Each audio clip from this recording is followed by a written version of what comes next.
Howdy, folks. Welcome to another episode of the Preparedness Podcast, the podcast that brings you the best in preparedness information. You can find us online at thepreparednesspodcast.com. My name is Rob Hannes, and I am the host for the show. You can reach me directly through email at rob@prepcast.info. This podcast, we're going to be covering setting up a basic toolkit. I thought that, well, in my mind, a toolkit should be one of your survival kits. You can do a lot with tools, and not everybody has a chance to work with tools all the time. For example, I've used a lot of tools. Used to do a lot of auto work and carpentry and construction work when I was a teenager, but I haven't done a lot of that stuff in a long time, and so I'm not as familiar with tools as I used to be, and I know there's a lot of people out there, preppers, who, they don't use tools either. They have, white-collar jobs or, jobs that don't require your standard basic set of tools. So I thought I would bring on one of my friends who know a lot about tools. He uses tools on a regular basis. He's had a handyman business, and so he has a really good knowledge of what a basic toolkit should be. Before we continue, though, I just have a couple announcements. Okay, the listener survey. Mentioned this a couple times, and you guys are going out and filling out the survey. I really appreciate it. You'll find it on the website. I believe it's on the left sidebar. It says listener survey. It's completely anonymous. You don't have to worry about anybody tracking you down to find out, hey, why did you say this or whatever. I don't know, but it does help me get some feedback on what you think of the show and some other aspects of your behavior online and stuff, and that helps the podcast, and that helps with the way things are tracked and stuff. What I keep forgetting to mention is the Preparedness Podcast forum. It's not a very big forum. We don't have a lot of people on there, but the people that are on there are pretty knowledgeable. You should check it out. You should go ahead and join it and join in the conversations. It'd be great if we get a lot more people in there and we can have a lot more conversation going on. I completely take the blame for this. I have not mentioned it in quite a few podcasts, but if you go to the preparednesspodcast.com, you'll see a link at the top for the forum, and I don't know if it goes directly there or if you have to click another link from that page, but you can get there and you'll see there's a whole bunch of information that we've been talking about for a couple years now.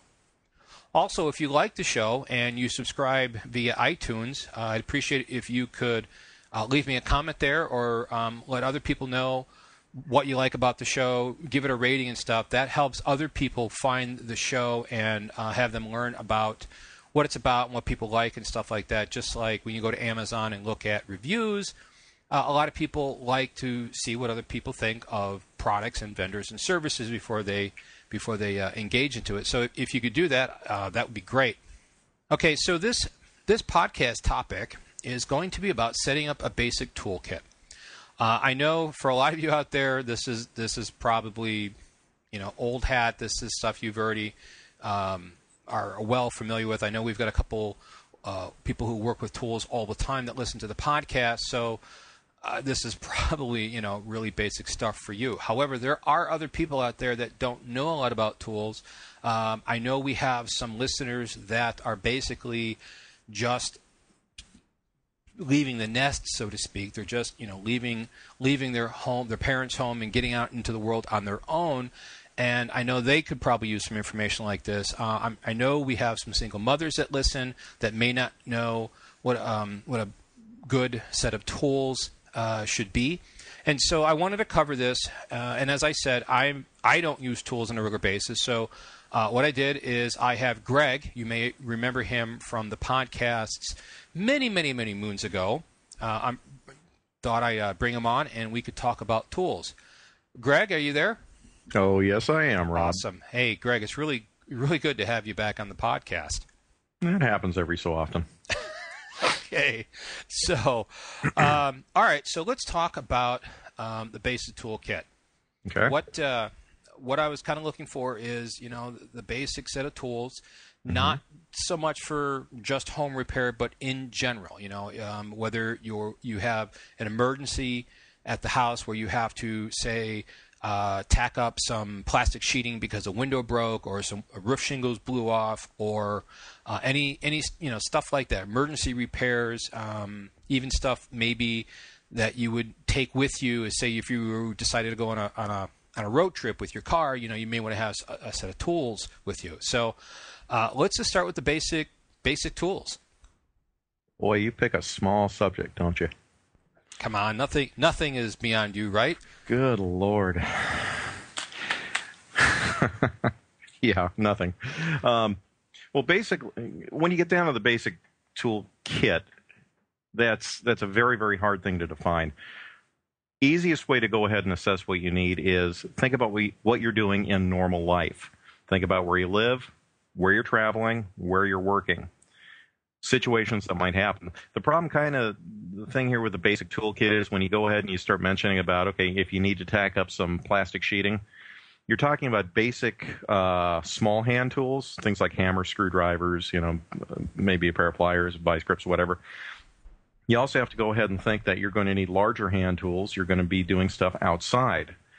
If you do have a plumbing problem, for instance, if you do have some kind of masonry problems out there, all these are going to have to tie in together. So that basic toolkit can have a tendency to expand. It'll still be a basic toolkit, unfortunately. It's just going to weigh 600 pounds. Right. So, yeah, that's kind of a problem we all come across. Basic toolkit, when you get down to it, for a lot of homeowners, still is going to be a butter knife and a nutcracker. That's your basic toolkit. What about duct tape and baling wire? That's advanced. Oh, okay. That's advanced. The zip ties and stuff, those work really good. So, but basically everybody that goes ahead and has a home, you're going to need to go ahead and at one time or another, you're going to need to pound something into a wall. You're going to have to hammer something together. So you're going to need something to pound something. You might have to go ahead and screw something into something else. There's going to be a screwdriver. You might have to cut something, whatever the material is going to be, which can be either a saw or a knife, some kind of a blade. Oh, okay, so let's just start there. Let's start with the hammer. Okay. I know there's a ton of hammer out there. What is a basic general purpose hammer? Now, clearly not a roofing hammer, although I could see some applications for that as, like I say, a modified tomahawk or something. But sure. There are hammers that have a very tight claw, or the curve is very close to that, down towards the shaft, and others are, I think it's a carpenter, where the claw is very much more straight than. It's a ripping hammer. Okay, ripping hammer. So that's a ripping hammer, yeah. Between the two, like you say, one, if you go ahead and you take a look at the claw, that's optimized to actually pull nails. It gives you a lot more leverage. That's the carpenter's. The ripping hammer, like you're mentioning, has a much straighter angle on there. I personally prefer the ripping hammer. You still have good leverage, and the way you go ahead and basically gain good leverage on that is you can use a block underneath the head of the hammer when you're going ahead and pulling a nail out. That'll give you plenty of leverage. But the nice thing about the ripping hammer is that you can actually use it as a pry bar and a crowbar also. So it's a good demolition tool in addition to being a good construction tool.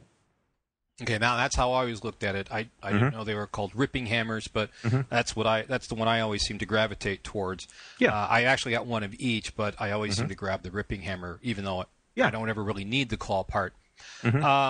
What about handles? I mean, we got some wood, we've got some composite. I would think the composite would be stronger, but I don't really know.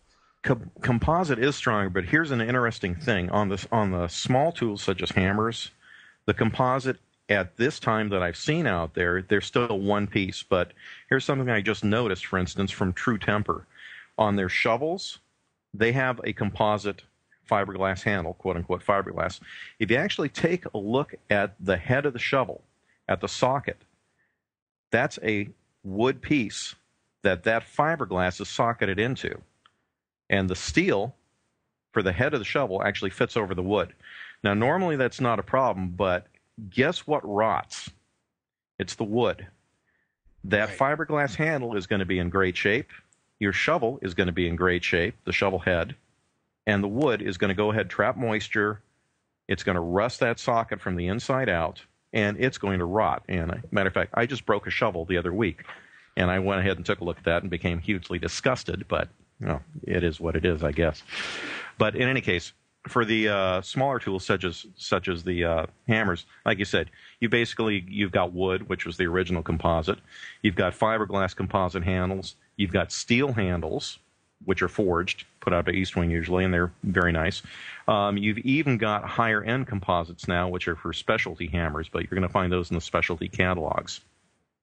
Between all of them, you basically want something that goes ahead, has enough durability to take impact, has enough give to go ahead and give good shock absorption, and doesn't, cost a mint to make or to maintain or to replace. The standard for years, centuries, has been wood, and it works fine. Get a high quality handle, straight grain hickory ideally. And with maintenance, they'll last a long time. If you want to keep simple maintenance on wood handles, paint them. You don't need to ideally oil them or anything like that. Just paint them. Get even like a Rust-Oleum paint on there, a gloss paint. It's going to protect the wood. It's going to prevent it from drying out, and it's going to last a ton longer. So that's one maintenance tip from that stuff. Now, just out of curiosity, I have a short spade that we use in the dog yard. Yeah. And it has basically a plastic T-handle, and it's got a metal spade part, and the shaft is made of wood. Out here in the desert, I can only get, say, maybe 3 years before it really starts to split and stuff. Will the paint prevent that, or is it still because it's outside the environment that it's just I need to look forward to replacing it anyways? Well, you're in a horrible environment as far as leaving stuff out. Yeah, no problem. My pleasure. The paint will help make it live a lot longer. Ideally, what you use on there, I mentioned the Rust-Oleum, and by Rust-Oleum, usually when I go ahead and say that, I don't mean one of the spray-on Rust-Oleums, but go with a higher quality quart to gallon size industrial Rust-Oleums.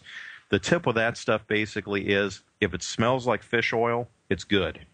If it doesn't smell like fish oil, you need find the stuff that smells like fish oil. And that just came about from the EPA, and specifically where I'm at, the California Air Resources Board. It's very hard for us to find the older stuff, but that older stuff has much better qualities than the newer compounds. Okay. And basically, just keep the wood covered.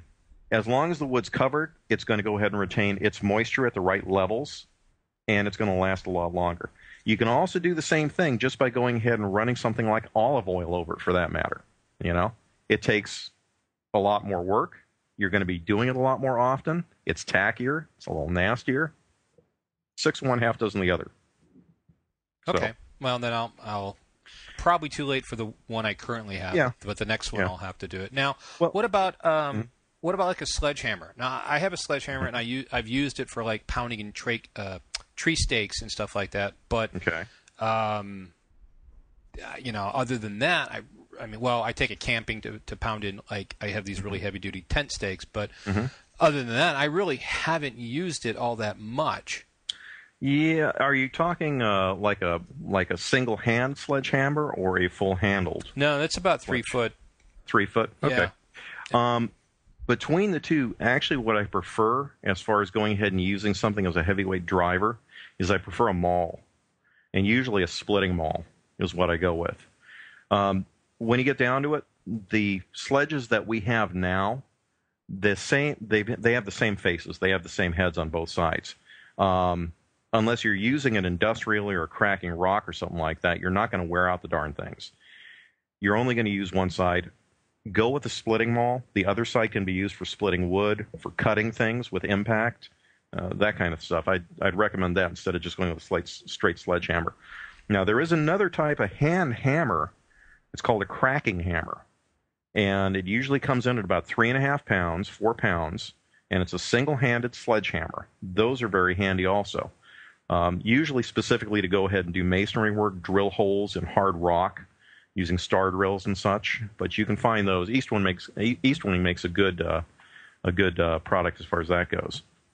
Okay, well, something to look forward to.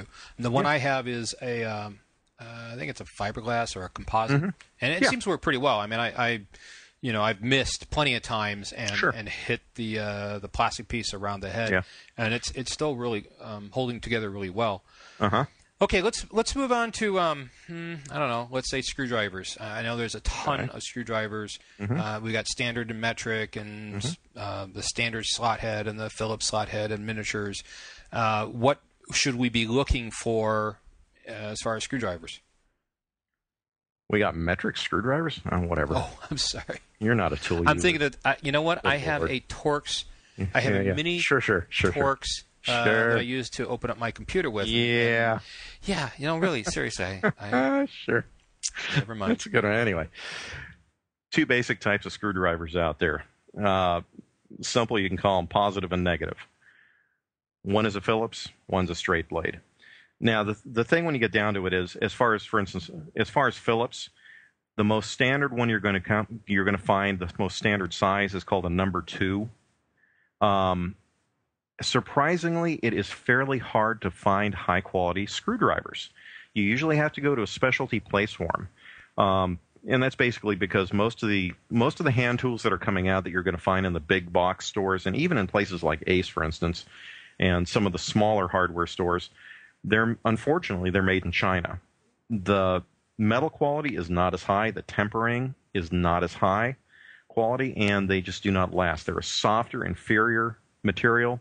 The plating versus the way it used to be, the chrome plating or nickel plating, if they are plated, is low quality. But in any case, back to sizes. Phillips screwdrivers, first thing you do is you go ahead and you get a number 2. If you can, go ahead and get several different blade lengths and blade styles. I prefer to go ahead and actually have at least a few of the blades covered with an insulating cover so I can use them for electrical purposes, so I don't ground out on stuff, which is kind of annoying sometimes. And then, of course, different lengths of shaft to go ahead and actually get in and out of places. Hang on, I just want to go back real quick. Yeah. So you said when you short out, it's inconvenient? Yeah. Huh.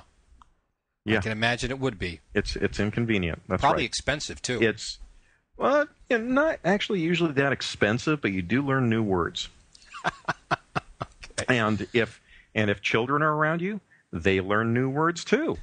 Yes. So anyway, yeah, it's you can go ahead for the electrical screwdrivers. The Klein Tools is a great manufacturer. They put out fairly high quality items. How do you spell that? Klein. Okay. Yeah, and that's basically a contractor grade tool. And that's another thing I want to mention on all these tools.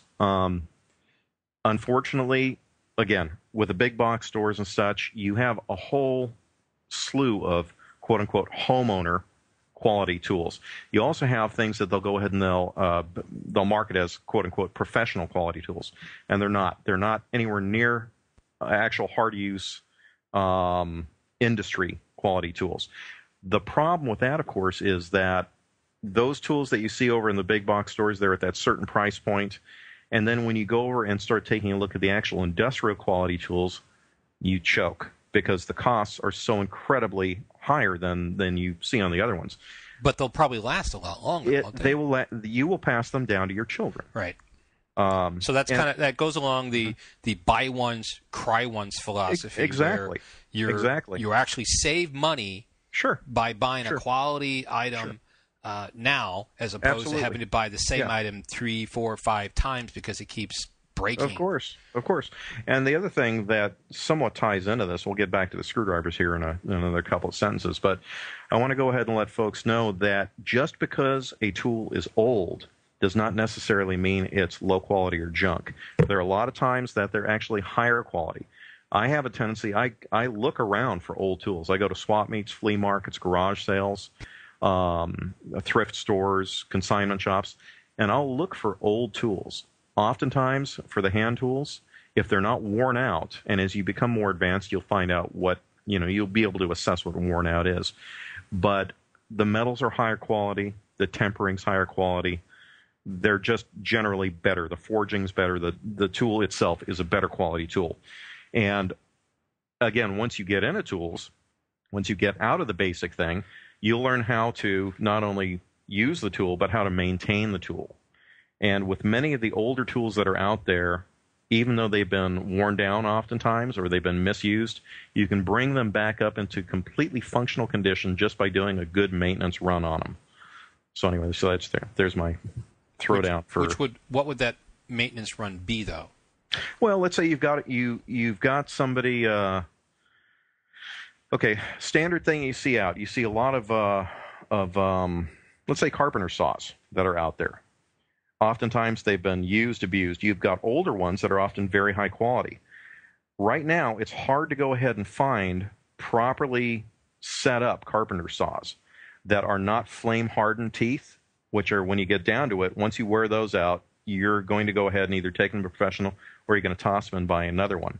The older saws, the entire blade was properly tempered, and they were built so that you could resharpen the darn things and recurve those teeth. If you know how to do that, you've got a very high-quality tool that'll, again, last for decades and oftentimes at a very, very low price. But you have to know how to go ahead and actually run the tool and how to maintain that thing. And, of course, what tools to use to maintain it. Same thing for screwdrivers, for instance. There are a lot of screwdrivers. You go ahead and you get the old ones. They're not square anymore at all. All they need is a good, vise and a mill bastard file to go run over them. Sharpen up those edges, and you're good to go. Yeah, and folks, if you can find somebody in your family or a friend or possibly a local, group of people who work with tools like, clubs and stuff like that, this is, I don't want to say it's a lost art or a dying art, but there aren't as many people working with hand tools as there used to be.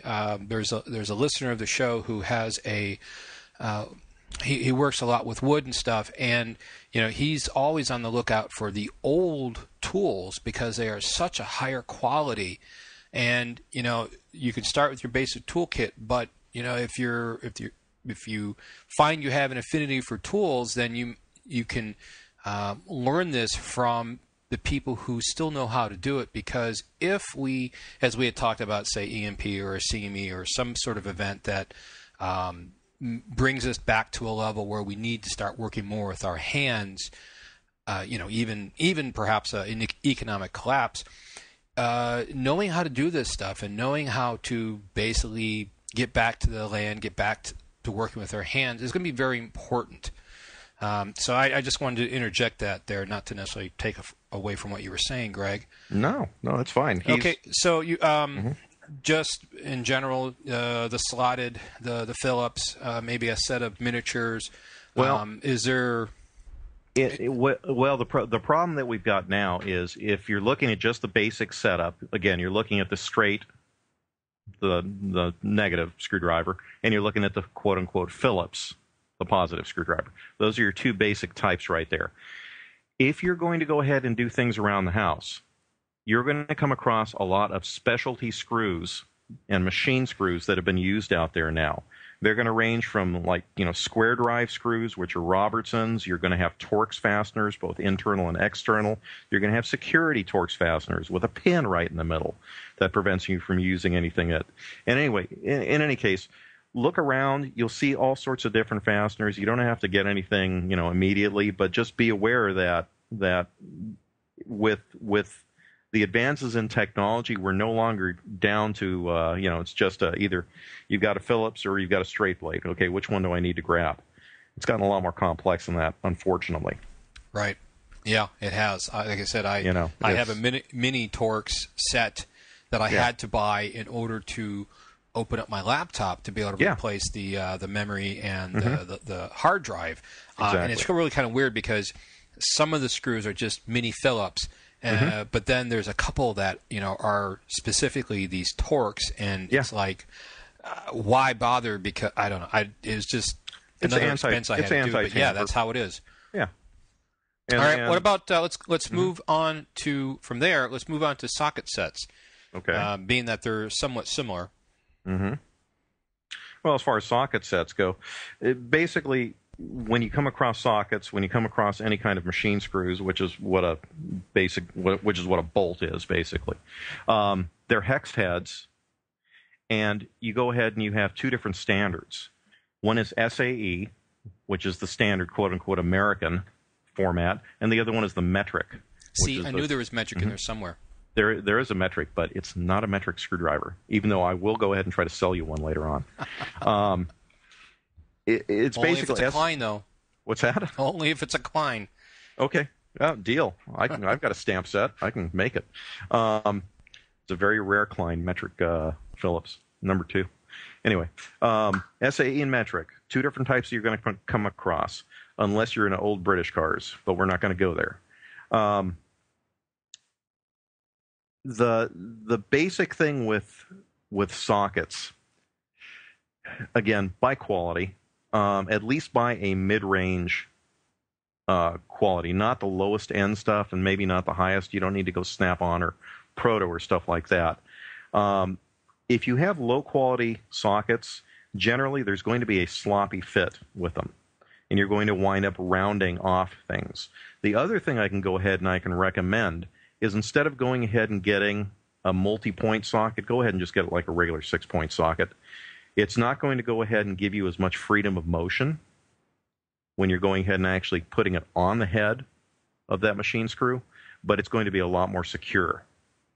There's another trick if you want. This actually works pretty good with a certain type of nut called a lug nut that we use on our wheels, of course. If you don't have anything that actually fits on there tightly, or doesn't give you enough contact to go ahead and actually take it off, get a cheap socket, not an impact socket. It's got to be a cheap socket, preferably a deep one, something that fits almost onto it.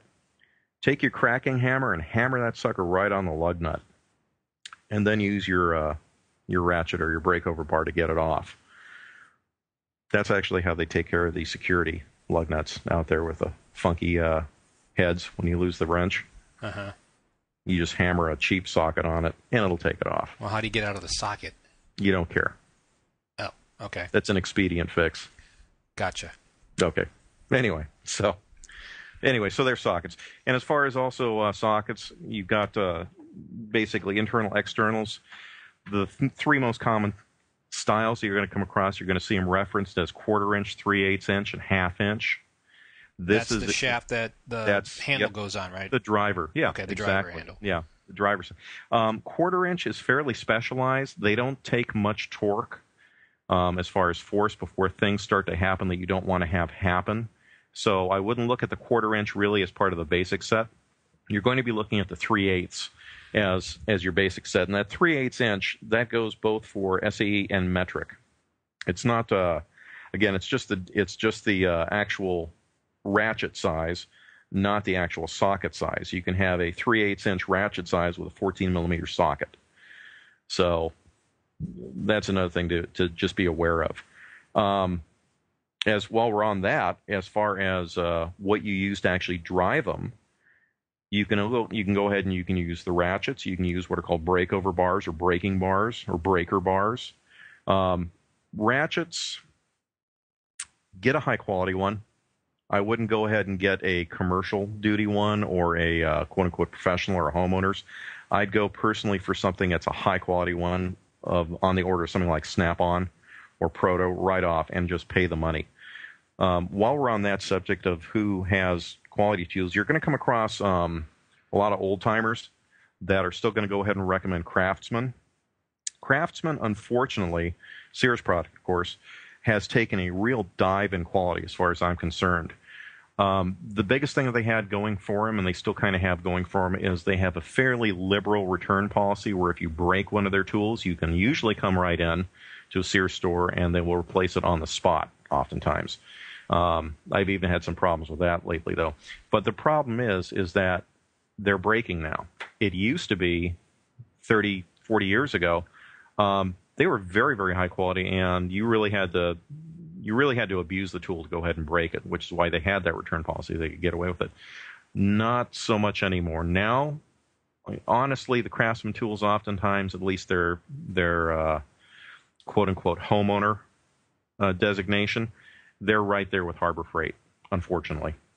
Now, I had heard, I don't remember where I heard it from, but I heard like maybe just a few weeks ago that the Craftsman brand is no longer exclusive to Sears. I believe it. Sure. I don't remember where they're selling it now, but apparently I don't know if Sears lost the contract or if what is, but that's the other thing I heard was that they're not exclusive to Sears, but also nobody cares because the quality has dropped so much on them. Yeah, exactly. And that was a price point decision they made years back to go ahead and source them from China. It used to be you used to go ahead and get primarily American-made tools, and oftentimes they were just, for instance, rebranded Proto or Klein, for instance, very high-quality items. And they were not inexpensive, but again, you had a local store you could go to, they had a good selection, and they backed up their product. Doesn't really happen anymore.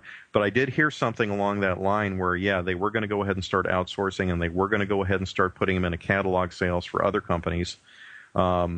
Some years back, I heard that from some of the sales associates over there.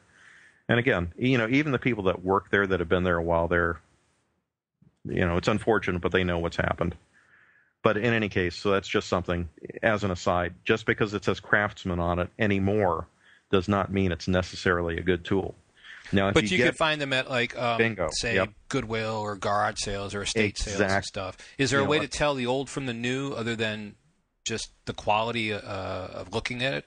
Not really. There are no dates that are stamped into it, for instance, but you can take a look at the quality.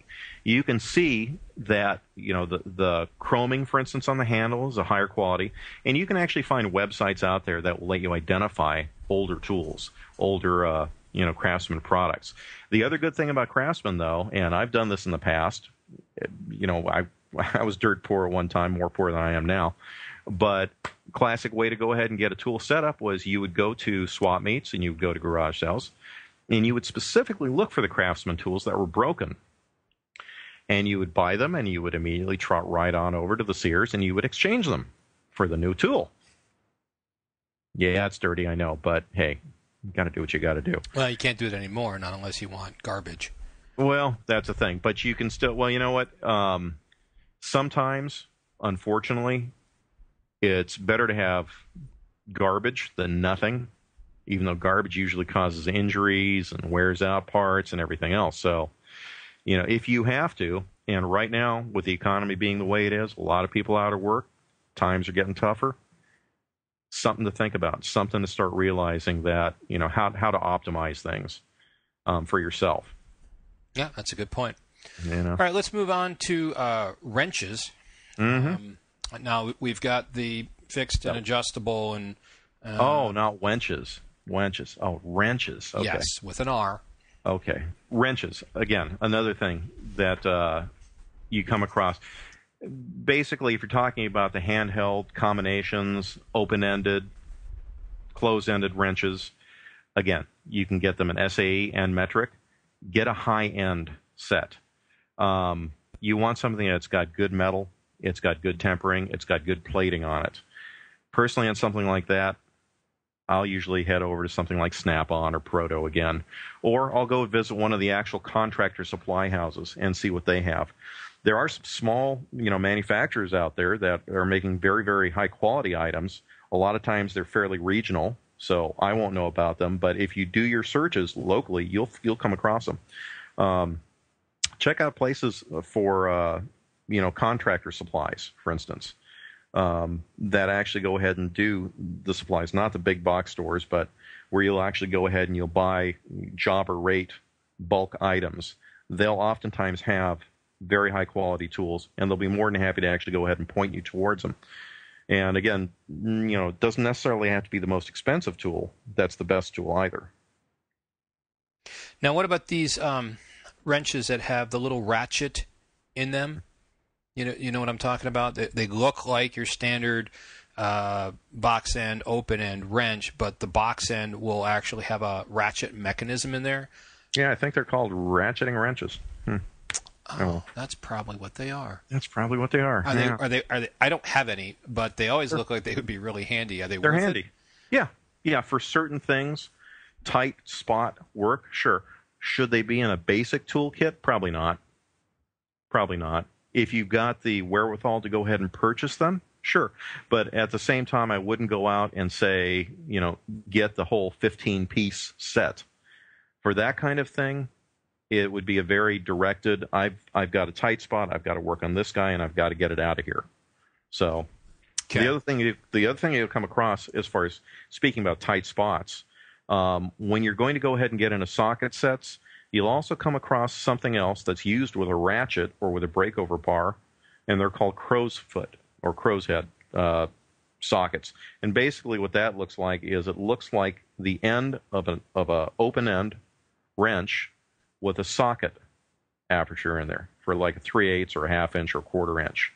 And you can actually go ahead and put those on an extension bar and on your breaker bar or on your ratchet and feed it down into tight areas and actually work that nut over or work that bolt over, whatever you want. So that is something that actually comes in fairly handy oftentimes. Okay, so far we've been talking about the basic toolkit. We've covered hammers and sledgehammers and screwdrivers and the socket sets and the wrenches. And we're going to continue on with some more here, but right now we're going to take a break to talk about the couple of sponsors for the podcast. You know, as preppers, we need to be looking at growing our own food. Whether you've been growing a garden for a while now or are just starting out, seedsnow.com is a great place to go check out for seeds. If you're an experienced gardener, then you know what seeds you want, and seedsnow.com has got them. But if you're just starting out like me, you may not know where to start, what can grow in your area, or even how to approach it. Seedsnow.com can help you. They've got a ton of seeds. They've got several ways that you can go through and find the seeds that you want. Even if that means that you start small by picking one type of plant and growing it in a container or a small garden, or even if you decide to go and get some herbs and start growing those herbs, you need the experience. You need to start now. Seedsnow.com has heirloom non-GMO seeds. This is important because these are the seeds that don't have all that gunk modified in the genetic code of the plant. This means that you can take the seeds from this year's harvest and plant them again next year and grow a whole new crop, and you can keep doing it over and over again, unlike the seeds you get from the big box stores. So get your seeds now. Start learning how to grow a garden. Start learning how to provide food for your family through the soil that's underneath your feet. Food is going to be critical coming up, and there's no better way than to provide for your family than growing your own food. Seedsnow.com. Okay, let's continue with Greg and the basic toolkit and how you can set one up for yourself. We've talked about some of the basic tools already. Now, Greg, going back to wrenches, what is there a specific range of sizes? Because like I said, I have a socket set that was given to me, and it has come in really handy because it's got all these sizes. But I find that I'm not using the full range. I'm using maybe 4 or maybe 6 sizes. I don't know. Is when you buy a socket set or a wrench set, the sizes that come with it, are they standardized so that you know, okay, if you get 6 wrenches, you're pretty much getting everything, or do you need to look for a specific range to make sure you're actually going to be able to cover, you know, the common and majority of the stuff that you would need these for? Most of the sets out there are optimized to deal with, let's say 75% of the fasteners that you're going to come across. On something like a SAE set, I'd be looking starting at about 3/8 inch, maybe 1/4 inch. Yeah, probably about 1/4 inch. Even though 3/8, that's getting a little small for the socket for the ratchet size. But let's say 1/4 inch, 3/8 inch, 7/16, 1/2 inch, 9/16, and that usually, and then you're going to go ahead and you're going to get into kind of stranger sizes. But that group right there, and maybe getting up in a 3/4 inch, will cover a ton of stuff around the house and even on the vehicle. And then as far as metrics go, starting at about, depends on what you're doing, of course, but starting at about 7 millimeter and usually ending at about 17 or 19 millimeter. That's what you're going to be using. Tons of stuff out there that's going to be 10 millimeter, 13 millimeter, 14 millimeter, 15. 17 is pretty common. 19 is still fairly common. And then you start to get into the kind of outlying fringers that will take different sizes. But okay. Yeah, so basically that basic set that you'll buy that's going to have 9 sockets in there, that's going to cover a ton of stuff. The other thing you can do, even though it's not really recommended, an expedient way to go ahead and get some sockets to work on some fasteners that they might necessarily fit sloppily, too sloppy to actually go ahead and allow you to turn it, but you might have, that's the only option you have there, is you can always go ahead and use some kind of a filler material between the socket and the nut or the bolt, whether that's a filler material made out of a piece of coat hanger or a nail or whatever. Again, expedient methodology. It's not something you want to do. It's something you want to know that you have the potential to be able to use it. Right. Now, sometimes you don't have a choice. You have to. You got to make it work, and you don't have a vehicle to go get the correct tool. You don't have the time or whatever. There are some interesting new designs, fairly new designs that have come out using pins or using different contours for the actual sockets that might bear looking into. A lot of them, they've gone ahead and they've used them as kind of a compromise system, and unfortunately, the way compromises work, they work on a lot of things. They don't work perfectly on everything. So, now what about these? You see these, not necessarily Ronco, but you see them on TV where it's this wrench that fits. Yeah.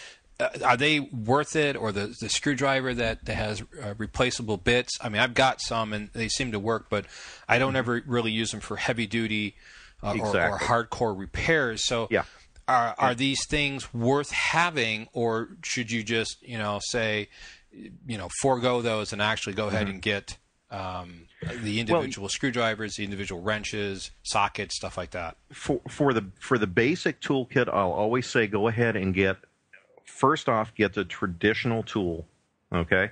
Get that, just regular fixed blade screwdriver. That's what you want first. After that, then you can go ahead and you can get fairly high quality replaceable blade screwdrivers, with the sockets in there that will go ahead and take various bits.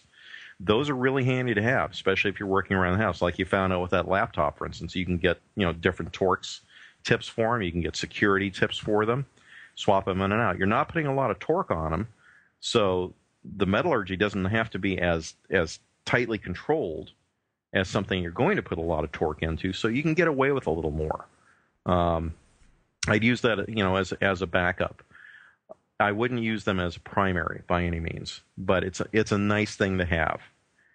Sure. Just don't expect it to last. Right. Now, speaking of screwdrivers, one of the things I seem to use my tools a lot is to put together some of the furniture that comes in kits. Sure. I've done a lot of that over the years. And actually what I find works really well is a cordless screwdriver. Okay. It really speeds up the process of having. If you're looking to build hand and wrist strength, great. Go ahead and use your mechanical screwdrivers, but the cordless really seems to work well. However, I've probably gone through 3 or 4 cordless screwdrivers in the last 6 or 8 years. They just don't seem to last. The batteries don't seem to last. I don't know if I'm overcharging them or what. So, do you have any recommendations as far as what's a good brand or what to look out for, or this is really just a disposable item that you're going to have to replace every 3 or 4 years, regardless? Well, you can actually go ahead and get high quality cordless screwdrivers. The problem, of course, is the batteries. The batteries out there that I use, for instance, I've got DeWalt 18 volts. They're not the newest ones out there, but if I run around and fry a battery, I'm pretty much know that I've got $60, $70 to come up with just for that flipping battery. And then you get up in other batteries that are $100. There are battery rebuild services, by the way. 1-800-Batteries used to do it, I think, and the Battery Lady used to do it, where they would go ahead and they'd split the cases and replace the NiCads in them or NIM, cells in them at a considerably greater or considerably less expense, and they still exist. So that might be something to look into. But in any case, DeWalt still makes fairly good quality tools. Milwaukee makes good tools. Unfortunately, to get the professional quality tools, you're going to be paying quite a bit of money for them. Well, that seems how it goes now anyways. But again, just there's so much garbage out there that to actually get quality, you have to pay for it. Yeah, you're stuck with it. Now, the thing is, if you're going to go ahead and you're going to be driving that much, you have to justify, can you afford the $200? Is it worth paying the $200 for this cordless screwdriver or this cordless drill? If you've got it just setting up a basic toolkit. Personally, what I do is if you're just setting up a basic toolkit, again, go hit those old tool sellers. Go hit those swap meets and the flea markets and whatever else. There was an old type of tool that was used many, many years ago. It was a hand tool. It was called a brace. And it was used with a specific type of wood bit. There's nothing that says you can't use it with other bits, though. There are also electricians' tools, electricians' brace screwdrivers out there that you go ahead and you can actually twist. They're low torque, but they speed up screwdriving machine screws a lot more than just going ahead and using a regular screwdriver. The other thing with any of those things, especially if you're going ahead and you're doing screws in a wood, for instance, is lubricate the threads. At least run some soap over the things before you put them into the wood, and also go ahead and drill a pilot hole. That'll help a lot. And then also know what kind of fasteners to use, too. Now, I'm sure that that's beyond the scope of this podcast, but do you have a reference or something that we could throw out in the show notes that people could go? Because that's one of the things, when I go to hang a picture or any number of things out here, I don't really know what kind of fasteners I need. I don't know. Sure. I mean, I'm kind of faced with that hook, that gorilla hook or whatever they call it. Mm-hmm. Yeah. Or some sort of screw. Sure. And I'm just, I don't know about the anchors and stuff. And it's one of those things is I don't do it enough. And you go to the hardware store, and sometimes they give you, or they're more than willing to give you advice. But I'd say maybe half the time the advice is wrong or bad. Yeah. If the one source, I'd say if you can only go to one source, unfortunately purchasing from them is a problem, but oftentimes you can get the information from them, is go to Grainger Supply. They're all over the United States. They're international at this point. And they have a huge catalog and a lot of technical sections in it, and they'll show you in there exactly what does what where. The other thing to do is just go ahead and go to the manufacturers, suppliers' websites, and all these folks have technical support sections where you can go ahead and you can actually see what works well in what area. The other thing to do is, a nail is a nail. Nails haven't changed much. Screws, when you get down to it, they've changed a little bit, but not much. Is go get some reference books. Again, go to the local Salvation Army. You will always find tons of books there that are old, Sunset books, for instance, on how to put in built-in bookshelves. And they're going to date from the 1970s, for instance, or 1960s sometimes. The information's still good. Oftentimes the information is a little bit better than you can find in many of the references today because of their targeted audience. They were targeting it towards people that were actually interested in it, might have some kind of a background in it, but wanted to learn more, versus what they have now, which is oftentimes, until you get into the specialty publications, dumbed down versions that don't teach you what you actually need to know. I think I've seen those. They had a whole massive series of how to build all sorts of home projects, probably right? Everything from barbecues on the outside to going ahead and doing, home additions or greenhouses, how to build planters, how to do masonry, how to, you name it. They had, probably 100 different publications that were not expensive. Who put this one out here? I'm looking at one that says fireplaces and wood stoves, and this one was put out by Time Life Books. Another series right there. Again, look at used bookstores. It's all good information. But a lot in general, of the old books out there still have a lot of good information, especially if somebody is looking into homesteading or getting back to the earth or back to the land or back to a rural sort of simplistic or more simple lifestyle. Absolutely. A lot of these old sources of information are still highly relevant because not much has changed. I mean, wood is wood, and building a quality staircase still requires the same type of techniques and stuff. So, that's probably something that I should do myself, is go out to more to the old bookstores. We got a couple old bookstores out here that sell a lot of used books. Go hit them. One of the ones you should look for, and anybody that's interested in using hand tools should look for, is something that's called Machinery Handbook. And it's a whole series of them that are out there, and you'll find different editions. They came out every year. You'll find them oftentimes in the machining section or the engineering section. So it's a fairly small book, but it covers an incredible amount of things. And if you get the older ones, they'll start you off with steam theory and all that good stuff. But I highly recommend it. Unfortunately, they're somewhat of a collector's item, so you're not going to usually pick them up for $1, for instance. But they're still absolutely worth it. There's a listener. His name's Don. He's the woodworker I was talking about. He sent me an email. I think it was last week, and he was telling me he found this book in Amazon, and actually I don't know if he found Amazon. I found it in Amazon, but it's called Aldrin Walt. I'm not sure if I'm pronouncing this. Aldrin Watson's. The name of the book is Hand Tools or Ways in Working, and I was looking at, they got that little preview in Amazon, and it is an old type of book, but it tells you how to use these old hand tools like planers and stuff, which, we don't really have a lot of calling for planers in a modern home right now, although, quite honestly, I've got 2 doors that need to be planed because they're sticking.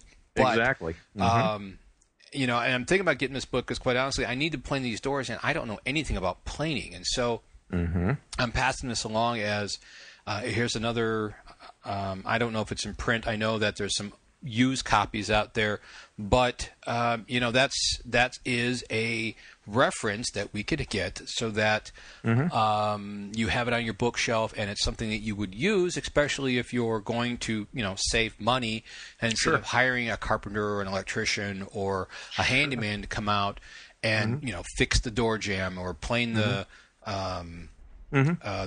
top of the door or fix the weather stripping and stuff. These are informational sources that you can have with a little bit of hand tools and a little bit of time and handle it yourself and save the money. Okay, folks, we are talking with Greg about setting up your own basic toolkit.